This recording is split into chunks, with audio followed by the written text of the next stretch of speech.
Saudara menyaksikan Kompas Bisnis bersama saya Putri Oktaviani. Siapa yang mengambil keuntungan atas perang? Tak ada satupun yang berani terang-terangan bilang punya kepentingan uang di balik perang. Satu yang pasti saudara, kerugian meluas dan dirasakan oleh penduduk dunia. Kemanusiaan udah pasti, nyawa pada akhirnya jadi statistik. Ekonomi adalah dampak tidak langsung yang lambat laun ditanggung masyarakat dunia. Kompas Bisnis hari ini mengambil angle jalur-jalur perdagangan dunia yang rentan memikul beban perang. Ini karena sebelumnya Iran percaya diri yakin melumpuhkan sistem navigasi pelabuhan-pelabuhan di sepanjang Selat Hormuz. Selat Hormuz saudara, Laut Hitam, Laut Merah, dan terusan Panama. Kompas Bisnis bahas satu persatu. Kita ke data selanjutnya. Ada peta dunia ini 4 jalur dagang. Jadi di sini ada jalur perdagangan dunia ya, di mana itu melewati Selat Hormuz, Laut Merah, Laut Hitam, dan terusan Panama. Kalau kita lihat dari peta ini, yang terdekat dengan Iran sudah pasti Selat Hormuz dan juga Laut Merah dan juga Laut Hitam. Nah ini saudara adalah jalur-jalur utama yang mengangkut komoditas dunia, minyak, gas, dan bahan baku bagi banyak manufaktur. Kita bahas satu persatu kekuatan tiap selat. Kita ke data selanjutnya. Pertama saudara adalah Selat Hormuz yang merupakan jalur dagang minyak dunia. Selat ini merupakan jalur perdagangan minyak mentah dunia terbesar. Kalau menghitung kapasitas bisa mencapai 20-30% pasokan minyak dunia. Hormuz saudara juga menentukan kelancaran 20% gas alam cair dunia. Secara letak, Hormuz menghubungkan Teluk Persia ke Teluk Oman. Kenapa strategis? Jadi 17 juta barrel per hari dikirim dari selat ini saudara. Anda bayangkan 17 juta. Indonesia ini lifting saja masih sekitar 500 ribuan sehari. Kemudian LNG mencapai 20% pasokan dunia terutama dari Qatar. Hormuz juga lalu lintas produk petrokimia dan pupuk terutama dari Uni Emirat Arab, Qatar, dan juga Iran. Kita ke data selanjutnya. Dari Selat Hormuz kita ke Laut Hitam saudara. Ini adalah rute dagang Ukraina dan Rusia yang sedang berperang juga menuju Eropa. Dan tentu saja pasar dunia termasuk Indonesia. Dua negara ini saudara adalah penghasil gandum dan juga kapas. Ini yang terbanyak bagi Indonesia. Tetapi ada komoditas lain yang juga sangat strategis di jalur ini. Ada gandum, minyak, gas, batu bara, pertanian, energi, dan juga manufaktur. Manufaktur akan tersendat jika jalur-jalur Laut Hitam ini terdampak perang. Kita ke data selanjutnya. Nah, jalur 3 ini adalah terusan Panama. Ini saudara menghubungkan Samudra Pasifik dan juga Atlantik dan menampung 6% volume perdagangan dunia. Pada tahun 2021 saudara, 73% kapal Amerika memadati wilayah ini. Trafik kapal Amerika sampai 73%. Ini sekaligus menjadikan Amerika Serikat sebagai pemakai jalur utama terusan Panama. Jalur dagang ini saudara rentan perang dagang dengan Tiongkok. Kita ke data selanjutnya. Nah yang terakhir ini adalah Laut Merah. Di mana ini merupakan jalur Samudra Hindia dan juga terusan Suez dan Laut Tengah. Jalur dagang ini krusial saudara karena mengangkut sekitar 12% perdagangan minyak global dan 10-15% perdagangan laut dunia. Bagaimana trafiknya? Ada 35.000 kapal yang mintas per tahun untuk mengangkut barang antara Eropa, Timur Tengah, dan Asia. Peritel dari Amerika Serikat juga sangat bergantung di jalur ini. Nah, bagaimana dampak perang terhadap pasar saham di Indonesia? Kompas Bisnis akan tanya ke Praska Putrantyo, CEO Advisor Provina Visindo usai jeda.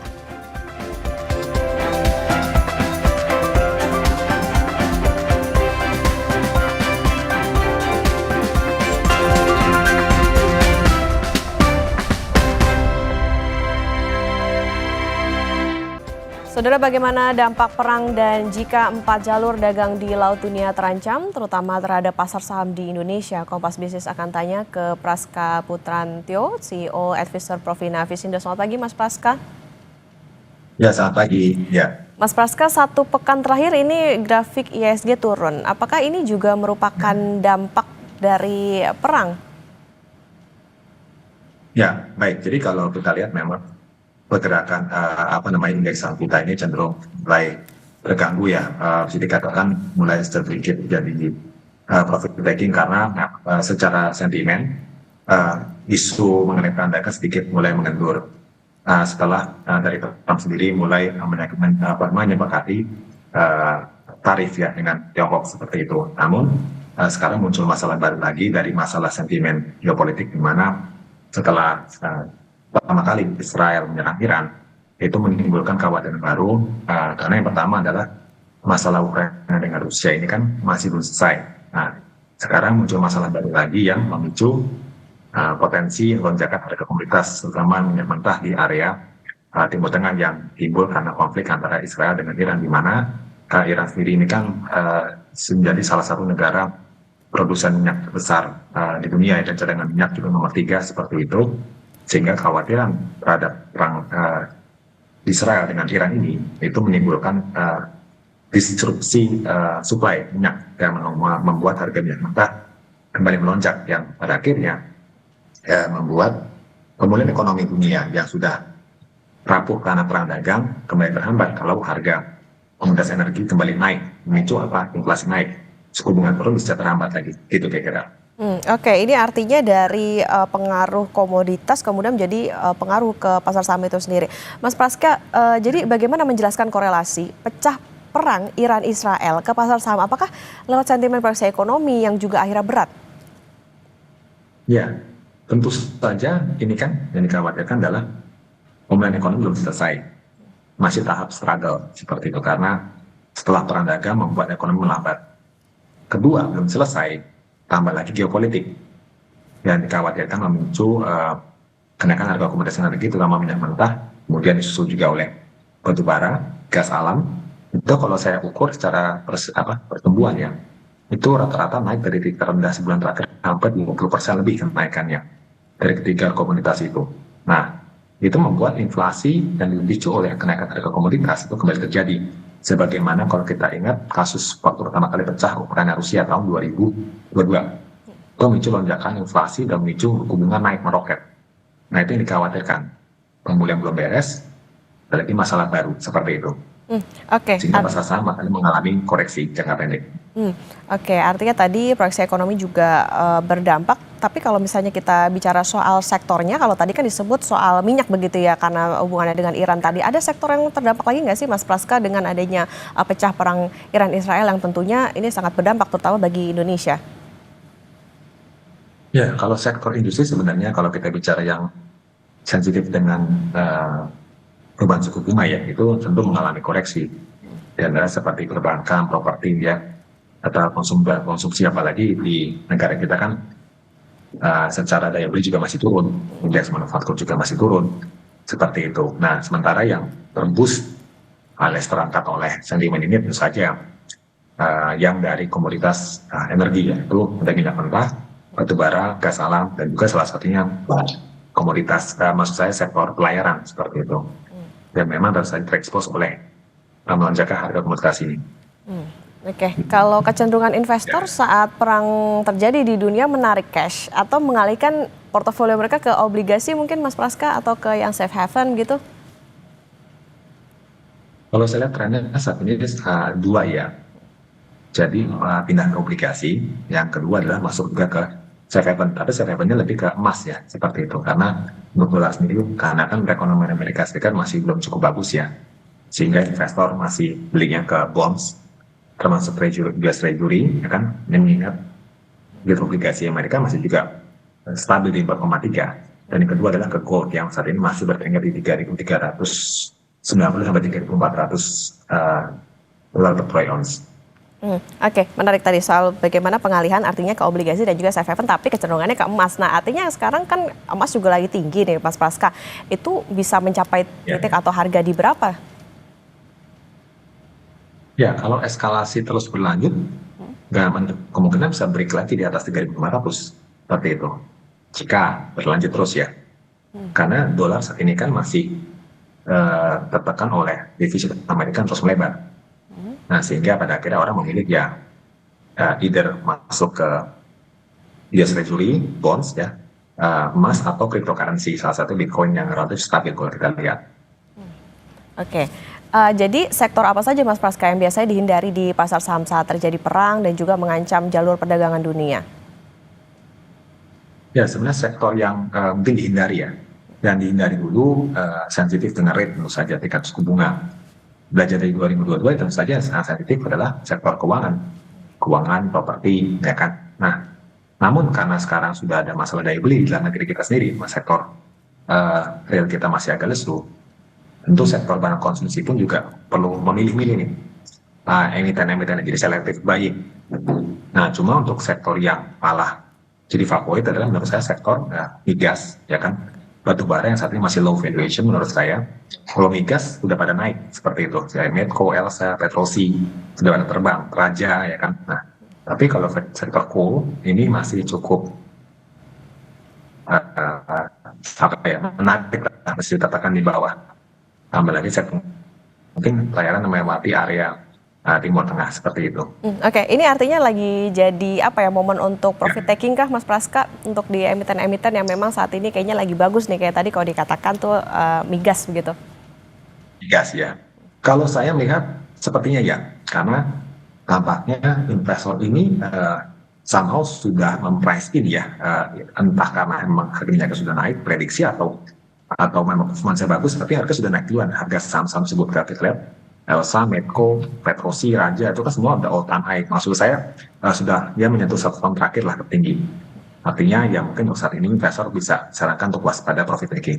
Oke. Seperti itu.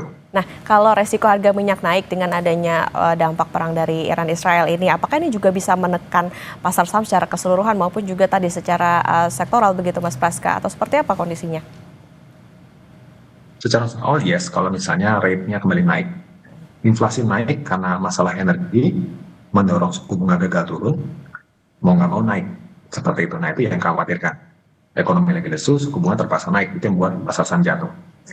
Namun tetap saham-saham tertentu bisa jadi naik karena teruntungkan oleh harga komoditas yang naik.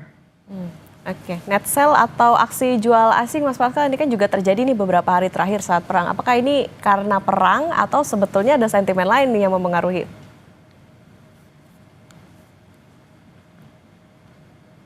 Saya rasa lebih dari data yang saya lihat, ini lebih kepada profit taking ya, seperti itu. Karena ini sudah mulai rebound cukup cepat ya, 6-7% dalam sebulan terakhir, sentuh 7.200. Maka menurut saya kebetulan ada isu ini ya, asing cenderung net profit taking seperti itu. Oke. Nah, terus apa yang perlu diwaspadai kira-kira, terutama retail domestik kalau net sell asingnya terus terjadi dan perang juga ya bisa dikatakan tidak mereda nih?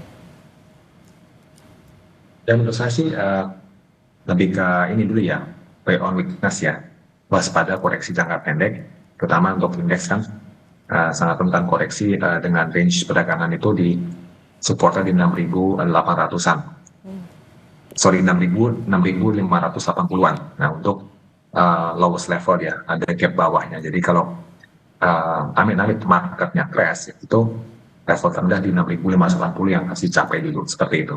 Oke, buy on weakness. Kalau proyeksi atau prediksi gerak harga saham sampai nanti akhir pekan gimana Mas Praska?